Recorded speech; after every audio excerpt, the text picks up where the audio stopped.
Hi, this is Haas from GNAT News. Today we're in studio at the kitchen and we have Chef Ian with us. And what is your last name? My last name is Vair. Vair. Chef Ian Vair. You got it. And you may remember him from a couple of weeks ago. He was on GNAT's dinner party.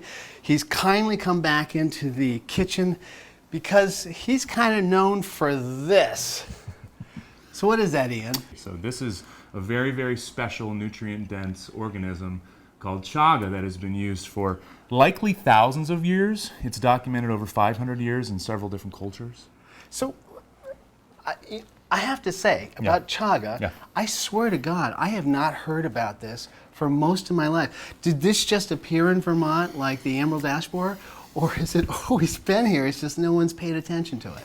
Well, Haas, we live in a Western culture, and we're pharmaceutically driven. We go see the doctor, and that's what we're comfortable with. That's what we know. Wild mushrooms have a lot of taboo. Right, right. This could mess me up in the head. This could kill me. I have no idea about this stuff. So most people shy away from this. So the first question that I get is, what is chaga? And what I say to them is, it's a fungus. It's the most nutrient-dense fungal organism on the planet. So you're saying this has been in Vermont all the time. It's This has just, been it in never Vermont. got its 15 minutes. It never got its 15 Can minutes. I pick that up? Please. It feels like a piece of wood. It's more fibrous than wood. Its cell Yeah. walls are made out of chitin, which is the hardest organic substance Does it smell? in Can the I world. smell it? You can smell it. To be honest, it Doesn't smells have- almost neutral Yeah. until you actually have some in a pot simmering, and it's Then something happens. in the air. So this is hanging on a dead tree, a live tree? Chaga is parasitic in nature.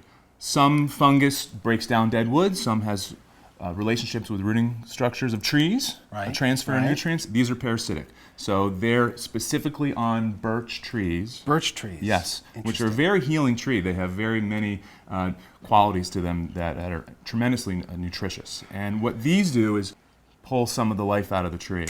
Right. And it stores those nutrients at high levels. And this isn't an annual kind of event. This it's not, doesn't just live for a year. It's years and years and years and years and years. So this is like when you see rings on a tree. Yeah.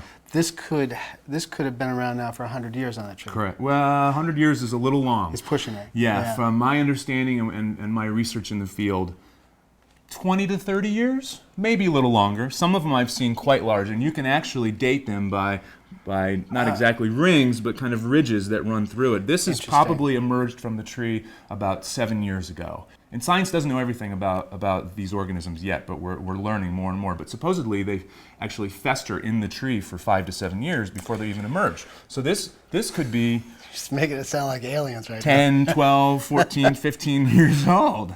And okay? low, high, within eyesight? From your feet to the top of the trees. I have spotted it in all kinds of different places. Can there be many all around the tree? There can be many all around the tree. Very frequently I find it in sort of a conical fashion, like a cone. I've also seen it look like an arm reaching out of the tree, and I've seen it wrapped around the whole tree. Sometimes you'll just see a little polyp just starting to come out. This is probably year 1. My research says 1 out of anywhere from 1,000 to 1,500 birch. So when you find one, you have found something rare. It's special. You've definitely found something quite rare. Okay, so I found this very special thing. Yes. And I want to, as we're going to talk about, we're going to make a tea today. Yes. Obviously, I don't want to destroy it. Yes. I mean, it could last another 20 years. So how can I take a piece off without killing it, or once you attack it, it's dead? It's actually fairly controversial. Controversial as far as how much to take. Should I take it at all? Sustainable harvesting is what is imperative. Okay, Right, because right. if it's done wrong, the organism's going to die. If it's done right and you take part of the chaga, it will scar over, it will continue to grow, it will stay with the tree for many more years. And so how do you do that? So in order to do that, you can do a few different things. You can, hey, it's just me and my kids and I want to make some tea and I don't need very much. This could last one person years. Right. Okay, a little goes a long way. You just break a piece off, or chop a piece of it off, or saw a piece of it off. Okay. This one came from a very large cluster, and I was able to pull it off. Does this, once you've done this, sit on a shelf, or do you freeze it? What do you do once you've got it? You got it? Some people dry these on their wood stove. You can dry them in the sun. It's imperative to make sure that they are fully dry. Oh, so yes, so going Me personally, I break it into smaller chunks and freeze dry it, which ensures that the shelf life can be for potentially over 20 years. Okay? Then I pulverize it and I turn it into a powder because I'm giving it surface area, because what's imperative is breaking down cell walls and making an extract. Right, okay. You don't have to do it that way. And in fact, traditionally it hasn't been. Someone would just simmer something like this, but I've taken it a step further. Got it. Yes. There's nothing else that looks like this in the forest. I mean, I can't go out, bring this home and go, wow, look what I've got, and it turns into something I definitely shouldn't make a tea out of. Mushroom foraging is not for everybody, and what's imperative is that That's if true. you don't know much about it, that you're working with someone who does. Right. Okay, because there are lookalikes for. Are there lookalikes for even this, or is this sort of a standalone creature? So for me personally, there's no way that I can mistake it. But there are other organisms that, say, as they die, they turn black and they look. I've had customers come in and say, "Look at all my chaga!" Boom, and I go, "That's not chaga." Anything else you want to add about that before you teach us how to make tea? Okay. Well, it is incredibly, like I had said, nutrient dense, and we use it as a health tonic to alleviate different conditions. And I don't say, hey, this is going to cure this, that, or the other thing, but the truth is when people use it, they come back to me with testimonials like, this has been alleviated, and I don't need this pharmaceutical thing anymore because of this, and it is making a difference to our community. So, take that as you will. I'm not a doctor. I am not a doctor. But, all right. So let's make some tea. Awesome. Okay. Okay, so Ian, let's make that tea. All right, let's make the tea. So we have our chaga. Everyone knows what it looks like. Yep. It grows on the side of birch trees, and like I had said, what's imperative are extracts so that it becomes bioavailable, so the body can absorb it. And traditionally, chunks have been used and boiled or simmered. I prefer to simmer it. It's a slightly more mild extraction method. Many hours. It's not a fast steep. I find for... When you say many hours, what do you mean by that? I recommend 8 to 12 hours. Got it. So it's a long simmer. It's a long simmer. Got it. Yeah, and that is why my recipe calls for a gallon of water to be simmered with the fungus, rather than a cup. And what's neat about it is it's so nutrient dense. When this is finished and you take it out of the water, you're going to save it. So you're going to rebrew it. This is going to give us how much tea again?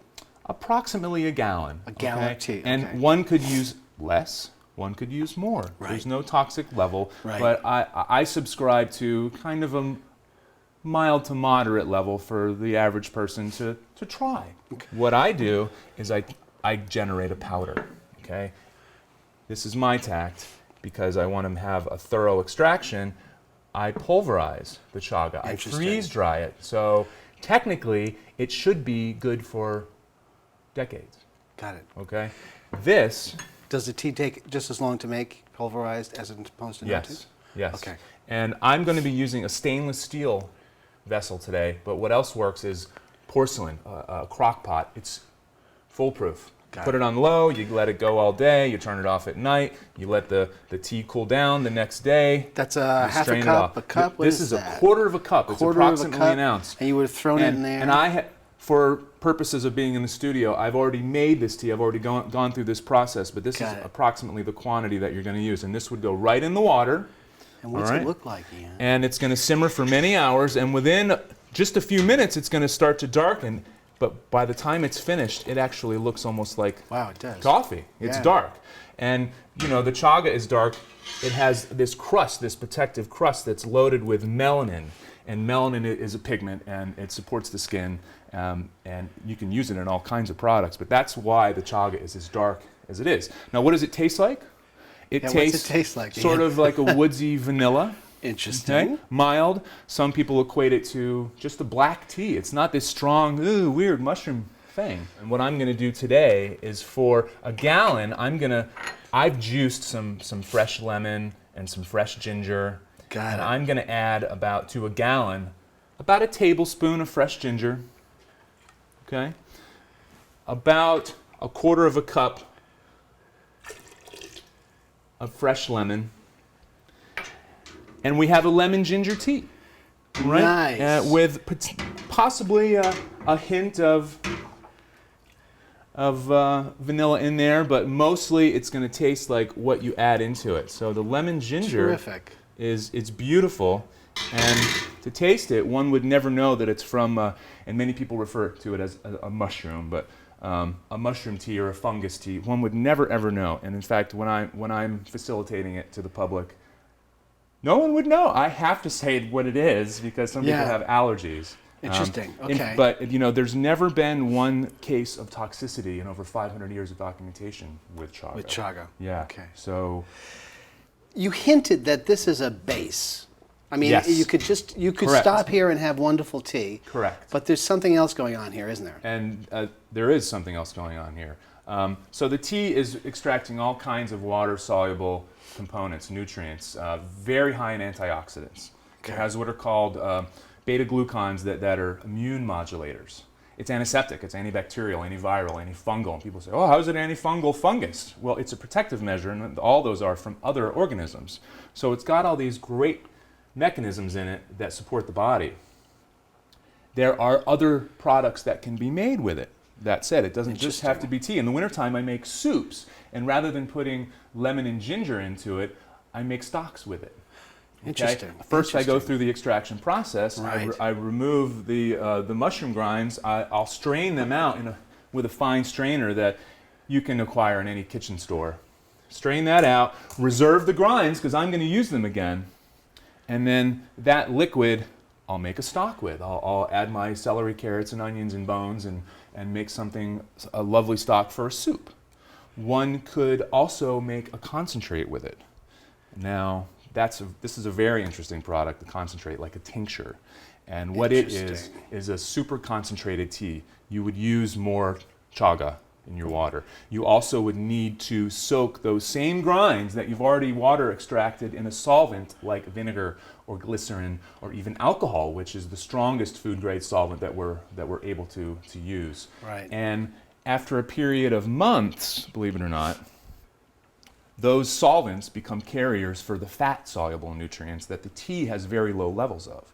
So when you combine an elixir like this with an elixir, a solvent elixir that's been soaked in the chaga together, it's what they call full spectrum. And that just means that every nutrient that is available in the fungus is available to us. It's very, very interesting. I have a feeling you could go on, but we're out of time. Okay.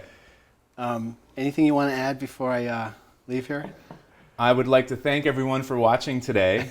Thank you, Haas. Thank you, GNAT. All those things. I'm very grateful to be here today, and I hope that I've sparked some interest because this is a very, very interesting very interesting topic that I hope that more of us aspire to learn about.